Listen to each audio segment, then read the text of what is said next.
lectura El juego del ángel de Carlos Ruiz Zafón, narrado por Marina González Pérez. No volví a la consulta del doctor Trias. No veía la necesidad. El día que no pudiese escribir una palabra más ni imaginarla, yo seré el primero en darme cuenta. Mi fiable y poco escrupuloso farmacéutico me proporcionaba, sin hacer preguntas, cuántos dulces de codeína le solicitaba, y a veces alguna que otra delicia que prendía fuego a las venas y dinamitaba desde el dolor hasta la conciencia. No le hablé a nadie de mi visita al doctor ni de los resultados de las pruebas. Mis necesidades básicas las cubría el envío semanal que me hacía servir de Cangispert, un formidable emporio de ultramarinos que quedaba en la calle Miralers, detrás de la Catedral de Santa María del Mar. El pedido era siempre el mismo. Solía traérmelo la hija de los dueños, una muchacha que se me quedaba mirando como un cervatillo asustado cuando la hacía pasar al recibidor y esperar mientras iba a buscar el dinero para pagarle. Esto es para tu padre y esto es para ti. Siempre le daba 10 céntimos de propina, que aceptaba en silencio.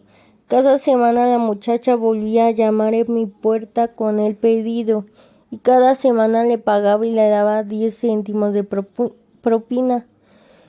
Durante 9 meses y un día, el tiempo que habría de llevarme la escritura del único libro que llevaría mi nombre, aquella muchacha cuyo nombre desconocía y cuyo rostro olvidaba cada semana, hasta que volví a encontrarla en el umbral de mi puerta, fue la persona a la que vi más a menudo. Cristina dejó de acudir sin previo aviso a nuestra cita de todas las tardes. Empezaba a temer que Vidal se hubiese percatado de nuestra estratagema cuando una tarde en la que estaba esperando después de casi una semana de ausencia abrí la puerta creyendo que era ella. Y me encontré a Pep, uno de los criados de Villaelius. Me trae un paquete celosamente sellado de parte de Cristina, que contenía el manuscrito entero de Vidal. Pep me explicó que el padre de Cristina había sufrido un aneurisma que le había dejado prácticamente inválido y que ella se lo había llevado a un sanatorio en el Pirineo en Puigcerdá, donde al parecer había un joven doctor que era experto en el tratamiento de aquellas dolencias. El señor Vidal se ha hecho cargo de todo, explicó Pep sin reparar en gastos. Vidal nunca se olvidaba de sus sirvientes, pensé, no sin cierta amargura. Me pidió que le entregase esto en mano y que no le dijese nada a nadie. El mozo me entregó el paquete, aliviado de librarse de aquel misterioso artículo. ¿Te dejó alguna seña de dónde podía encontrarla si hacía falta? No, señor Martín. Todo lo que sé es que el padre de la señorita Cristina está ingresado en un lugar llamado Villa San Antonio. Días más tarde, Vidal me hizo una de sus visitas impromptu y se quedó hasta la tarde en casa bebiéndose mi anís, fumándose mis cigarrillos y hablándome de la elegancia de la desgracia de lo sucedido a su chofer. Parece mentira, un hombre fuerte como un roble y de un plumazo cae en redondo y ya no sabe ni quién es. ¿Qué tal está Cristina? Puedes imaginártelo. Su madre murió años atrás y su padre Manuel es la única familia. Y Manuel es la única familia que le queda. Se llevó con ella un álbum de fotografías de familia y se lo enseña todos los días al pobre a ver si recuerda algo. Mientras Vidal hablaba, su novela, o debería decir la mía, descansaba en una pila de folios boca abajo sobre la mesa de la galería a medio metro de sus manos. Me contó que en ausencia de Manuel había instado a Pep al parecer un buen jinete, a empaparse del arte de la conducción, pero el joven, de momento, era un desastre. Dele tiempo, un automóvil no es un caballo, el secreto es la práctica. Ahora que lo mencionas, Manuel te enseñó a conducir, ¿verdad? Un poco, admití, y no es tan fácil como parece. Si esta novela que te llevas entre manos no se vende, siempre puedes convertirte en mi chofer. No enterremos al pobre Manuel todavía, don Pedro. Un comentario de mal gusto, admitió Vidal. Lo siento. ¿Y su novela, don Pedro? En buen camino. Cristina se ha llevado a Puigcerda el manuscrito final para pasarlo limpio y ponerlo en forma mientras está junto a su padre. Me alegro de verte contento. Vidal sonrió triunfante. Creo que será algo grande, dijo. Después de tantos meses que creía perdidos, he releído las primeras 50 páginas que Cristina ha pasado a limpio y me he sorprendido de mí mismo. Creo que a ti también te va a sorprender. Va a resultar que aún me quedan algunos trucos que enseñarte. Nunca lo he dudado, don Pedro. Aquella tarde Vidal estaba bebiendo más de lo habitual. Los años me habían enseñado a leer su abanico de inquietudes y reservas, y supuse que aquella no era una visita simplemente de cortesía. Cuando hubo liquidado las existencias de Anil, le serví una generosa copa de brandy y esperé. David, hay cosas de las que tú y yo no hemos hablado nunca. De fútbol, por ejemplo. Habla en serio. Usted dirá, don Pedro. Me miró largamente, dudando. Yo siempre he tratado de ser un buen amigo para ti, David. Lo sabes, ¿verdad?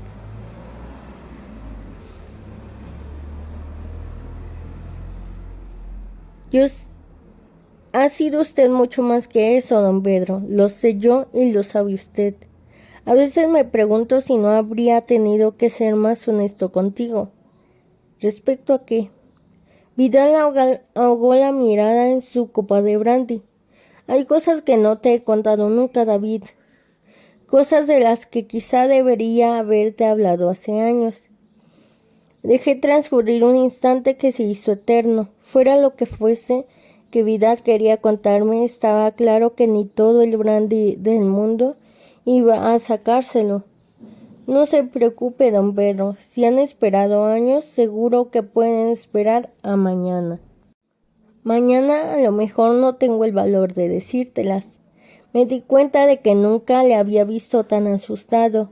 Algo se le había atragantado en el corazón y empezaba a incomodarme verle en aquel lance. Haremos una cosa, don Pedro. Cuando se publique su libro y el mío, nos reunimos para brindar y me cuenta usted lo que me tenga que contar.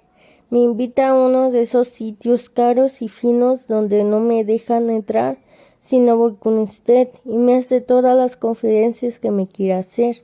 ¿Le parece bien?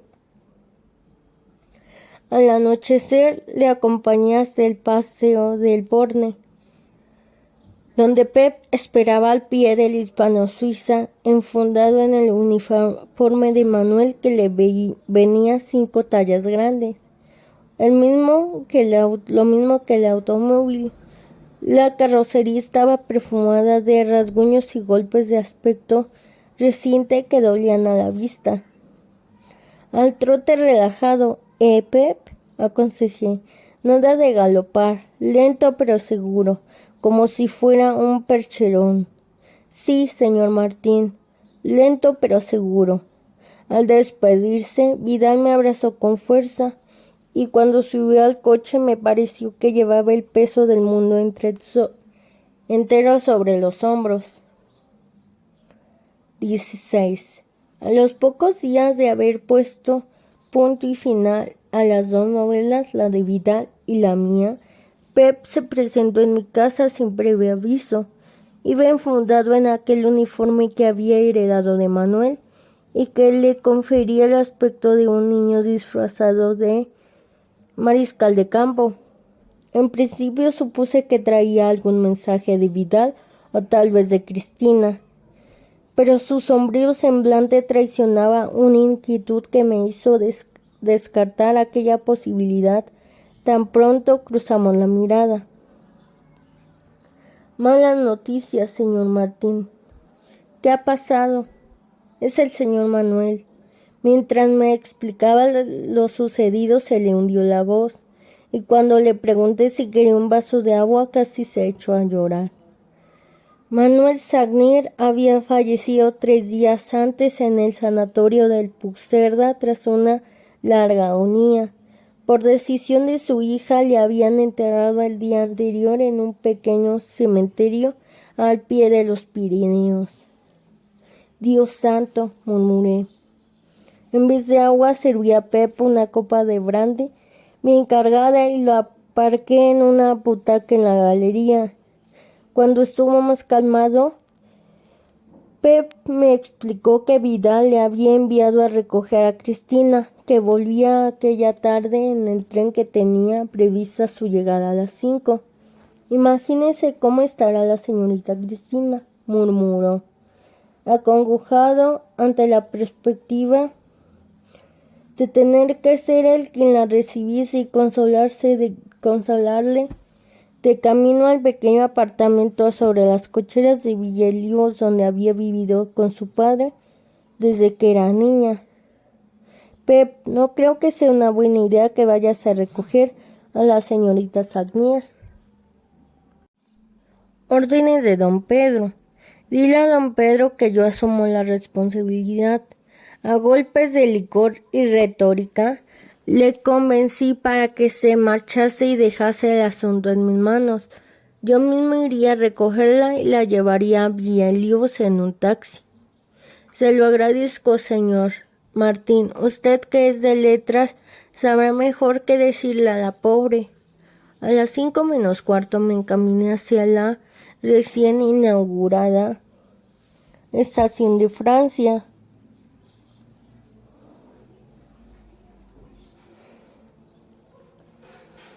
La exposición universal de aquel año había dejado la ciudad sembrada de prodigios, pero de entre todos ellos, aquella bóveda de acero y cristal de aire catedralicio era mi favorito, aunque solo fuese porque me quedaba al lado de su casa y podía verla desde el estudio de la torre.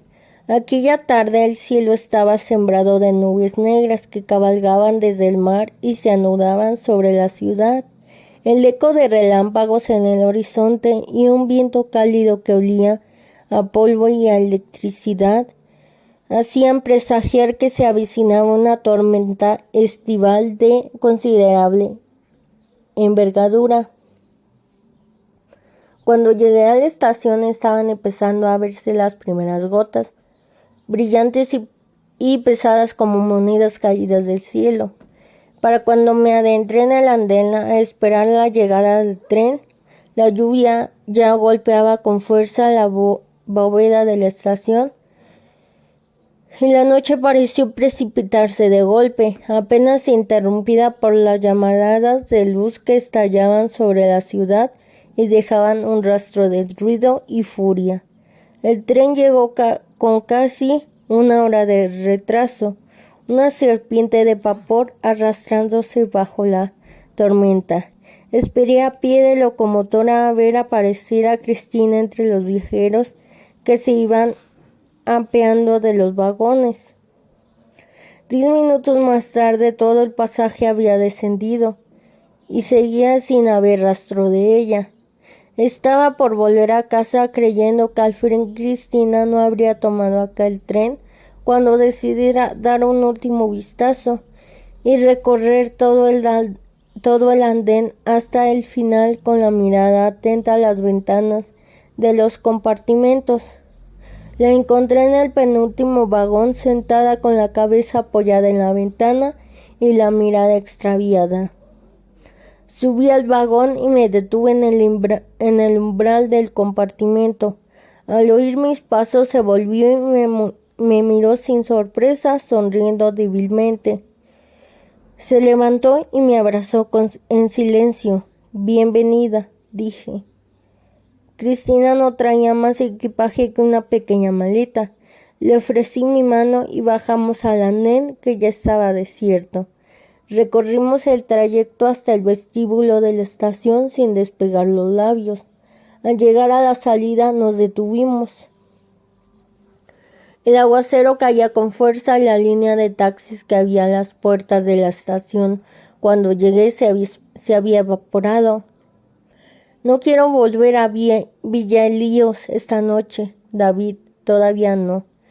Puedes quedarte en casa si quieres o podemos buscarte habitación en un hotel. No quiero estar sola. Vamos a casa. Si algo me sobran son habitaciones. Avisté a uno de los mozos de equipajes que se había asomado a contemplar la tormenta y que sostenía un enorme paraguas en las manos. Me aproximé a él y me ofrecí a comprárselo por una cantidad unas 5 veces superior a su precio. Me lo entregó envuelto en una sonrisa servicial. Al amparo de aquel paraguas nos aventuramos bajo el diluvio rumbo a la casa de la torre, a donde gracias a las ráfagas de viento y los charcos llegamos 10 minutos más tarde completamente empapados. La tormenta se había llevado el alumbrado y las calles estaban sumidas en una oscuridad líquida, apenas punteada por faroles de aceite o velas prendidas proyectados desde balcones y portales. No dudé que la formidable instalación eléctrica de mi casa debía de haber sido de las primeras en sucumbir. Tuvimos que subir las escaleras a tientas y al abrir la puerta principal del piso, el aliento de los relámpagos desenterró su aspecto más fúnebre e inhóspito. Si has cambiado de idea y prefieres que busquemos un hotel, no, está bien, no te preocupes. Dejé la maleta de Cristina en el recibidor y fui a la cocina a buscar una caja de velas y cirios varios que guardaba en la alacena. Empecé a prenderlos uno por uno, fijándolos en platos, vasos y copas. Cristina me observaba desde la puerta. Es un minuto, aseguré. Ya tengo práctica. Empecé a repartir velas por las habitaciones, por el pasillo, por los rincones, hasta que toda la casa se sumió en una tenue tiniebla dorada. Parece una catedral, dijo Cristina. La acompañé hasta uno de los dormitorios que nunca usaba, pero que mantenía limpio y adecentado de alguna vez en que Vidal, demasiado vivido para volver a su palacio, se había quedado a pasar la noche. Ahora mismo te traigo toallas limpias. Si no tienes ropa para cambiarte, te puedo ofrecer el amplio y siniestro vestuario estilo Belle Époque que los antiguos propietarios dejaron en los armarios. Mis torpes amagos de humor apenas conseguían arrancarle una sonrisa y se limitó a asentir. La dejé sentada sobre el lecho mientras corría a buscar toallas. Cuando regresé permanecía allí inmóvil. Dejé las toallas a su lado sobre el lecho y le acerqué un par de velas que había colocado a la entrada para que dispusiera de algo de luz. Gracias, musito. Mientras te cambias voy a prepararte un caldo caliente. No tengo apetito. Te sentará bien igualmente. Si necesitas cualquier cosa, avísame. La dejé a solas y me dirigí a mi habitación para desembarazarme de los zapatos empapados. Puse agua a calentar y me senté en la galería a esperar. La lluvia seguía cayendo con fuerza, ametrallando los ventanales con rabia y formando regueros en los desagües de la torre y el terrado, que sonaban como pasos en el techo.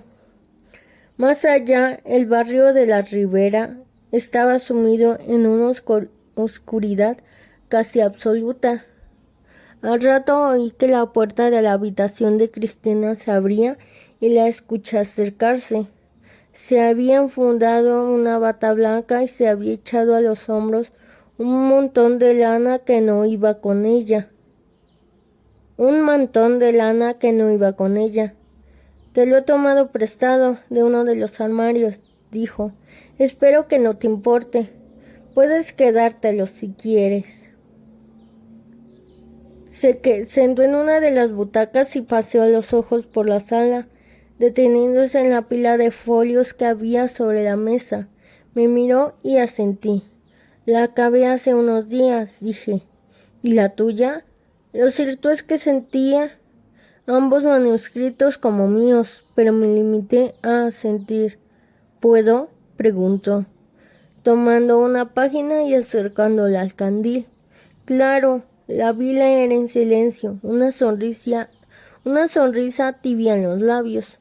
Pedro nunca creerá que ha escrito esto, dijo. Confía en mí, repliqué. Cristina devolvió la página a la pila y me miró largamente. Te he echado de menos, dijo. No quería, pero lo he hecho. Yo también. Había días en que, antes de ir al sanatorio, me acercaba a la estación y me sentaba en el andén a esperar el tren que subía de Barcelona, pensando que a lo mejor te veía ahí.